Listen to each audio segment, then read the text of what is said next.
We always knew he had elite potential. He's got a really high ceiling. His world's his oyster. I think when you look at all his attributes, his ability, but most importantly his mentality, the bravery that he plays with. And because he's not finished developing yet. I think Mateas can go right to the top. My name is Mateus Mané. I play for Wolverhampton Wanderers.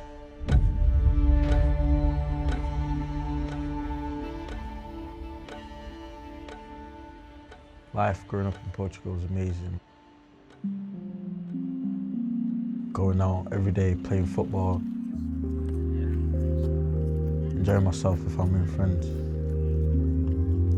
A vida em Portugal, com a família, sempre fomos unidos, sempre nos apoiámos uns aos outros. A minha mãe e o meu pai sempre nos ajudaram, a mim, ao Mateus e às minhas irmãs, no que foi preciso a nós com o futebol. Elas na escola, nós também na escola. Foi basicamente, sempre fomos unidos. I was a bit cheeky as a child, but I feel like as a young kid, every kid can be cheeky. I was hard work for my parents most of the time. I've always looked up to Neymar. I enjoyed how he played this game. So when I was out with my mates, I used to try copy some of his skills that I used to watch on YouTube a few hours before. It's quite clear that he's almost developed his own technical skills, whether that be off YouTube, whether it be off watching top players. He's developed those technical attributes. And I think the main thing about him is the rawness and the street footballer to attack his opponents at every time he gets it. My mum actually moved to Manchester first. She moved down to work, then she just said there's a better life down there for us, more opportunities with football and stuff, so she decided to move my family. I moved to a place called Moston. That's where I basically called home, and that's where I found loads of different mates from different areas. That's when I played football with people outside in the park, 30 seconds away from my house. That's where I call home, yeah. Didn't know any English at all. And I feel like they helped me a lot with the language as well, because when I came to England, I didn't understand any English, so they used to really try to help me communicate and learn the language as well. I first started at City Select. City Select are just below the academy of Man City. They take players in there on trial. Then when I was there, one of the parents, he had a team called Manchester Cobras. My coaches from there helped me a lot, with travelling to games, because my parents couldn't do it with no car or anything, so they helped me a lot. Then I went to Rochdale. I came across Mateas in April 2022. At Rochdale Football Club we had to recruit slightly differently. We only had a part-time member of staff recruitment. We had to rely on coaches, parents and players. Comes in, he trained every day. He lit the place up. His technical attributes were kind of ridiculous for such a young boy. His tactical awareness. We always thought he had the potential to play at a Cat 1 club.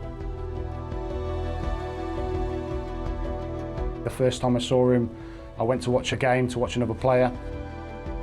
He caught the eye, and it's a case of monitoring him across kind of the next sort of 6 months, 12 months. We were lucky enough to recruit a scout who had been academy manager of him at Rochdale, which then played a big part in us getting to know him a little bit better, leading into signing him. He came in and played the game for us, and we could immediately see then that this kid is talented. I remember my first game for the under-16s. I scored 2 in the first half. Then in the second half, I went to the 18s pitch to play for them. Looked like he wanted to shine. No fear of being a new boy amongst a different group, being on trial, in no way whatsoever. Totally brave with the ball, left foot, right foot. He's got an enthusiasm and infectious hunger for the game that I think it's probably been unrivalled in the young players that I've worked with in my time. It's a big step going from like Rochdale, a non-league club, to a Premier League club. So it was amazing to see that a Premier League club wanted me and believed in me. He's one of them players, like I say, with the opportunity. If you give him the opportunity, he'll grasp it with both hands.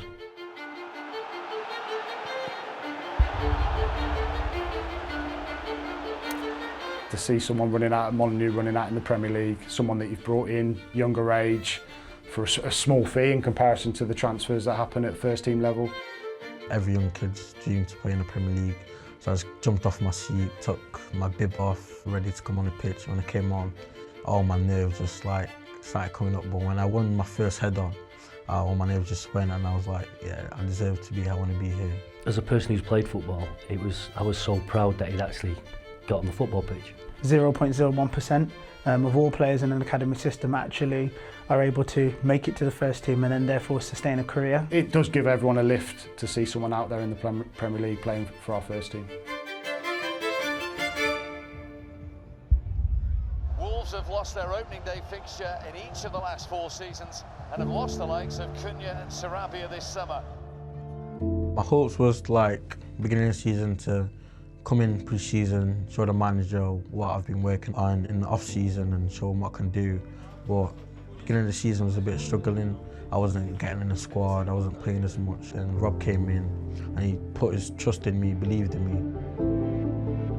When I first arrived, I didn't know that much about him, but after the first training session, I knew a little bit more. Sometimes players get opportunities through, other players being injured. But really, with him, it was earned. When we brought him on in games, there was just this no fear, this I should be here on this stage attitude. I'll always remember the game against West Ham. One of probably the best days of my life. Scoring my first ever Prem goal, I was like an amazing feeling, and it was a day I'll never forget. It was a mega moment for him, but also for us as a team.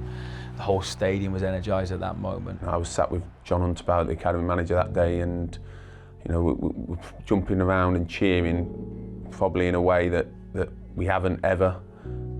For all we want the team to do well and the club to be successful, it was a different type of celebration that day. And then a huge moment against Everton away to show the level of composure and quality in a really important game was very, very impressive, and again give everyone a lift, and a big moment. Went over to celebrate with our supporters. It was a fantastic moment for him. As a youngster coming into like a team where there's loads of senior and experienced players, I feel like it's a bit hard, but I feel like if you earn your respect, then you can kind of lift them, like tell them, come on, keep going, we've got this, like not to give up and stuff. And I feel like that's worked out now, and I feel like some of them probably listen to me now when I tell them, like, keep going, we've got this, like keep our heads up. He's brave, he wants to be on the ball all the time, he wants to make things happen. The way he receives on the half turn, very aware, the way he drives, the way he slides, the way he plays. I think he's like Eze. I see a Luis Suarez aspect to Mateas. There's a street footballer in there, there's a cage footballer in there. When he receives the ball, he looks to get half a yard and face up his opponent. I think that real drive to win. I want to one day win a Ballon d'Or or win the World Cup. Which country?